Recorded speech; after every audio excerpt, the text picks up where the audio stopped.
Lides chika, ikaw pa rin ang nasa isip ko. Dani Pangilinan, may emosyonal na mensahe para kay Bel Mariano. Muling ipinag-uusapan online si Dani Pangilinan at Bel Mariano matapos umani ng atensyon ang naging mensahe ng aktor para sa aktres. Maraming netizen ang napaisip at napareact nang nabasa ang kanyang sweet at makahulugang pahayag na tila nagpapakita ng espesyal na lugar ni Bel sa kanyang puso. Ayon sa mga ulat, hindi tinago ni Donnie ang kanyang paghanga at pagpapahalaga kay Bel. Dahil dito marami nagtanong kung may mas malalim pa bang kahulugan ang kanyang mga salita o isa lamang itong pagpapakita ng respeto at pagmamahal bilang malapit na kaibigan.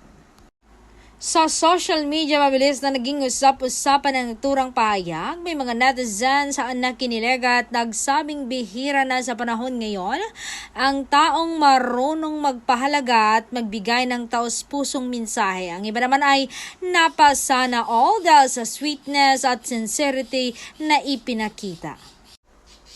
Patuloy namang hinahanga ng maraming tagahanga sina Donnie Pangilinan at Bel Mariano dahil sa kanilang pagiging totoo sa isa't isa.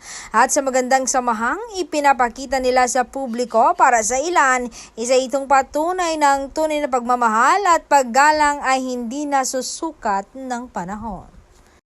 Habang patuloy na pinag-uusapan ang kanilang kwentong pag-ibig, marami ang umaasang mananatiling matatag ang kanilang samahan at magiging inspirasyon sa iba pagdating sa pagpapahalaga sa mga taong mahalaga sa buhay. So sa huli, isang simpleng mensahe lamang ang kailangan upang muling kiligin at maantig ang puso ng maraming netizens. Totoo nga ba kayang espesyal pa rin ang lugar ni Bel Mariano sa puso ni Donnie?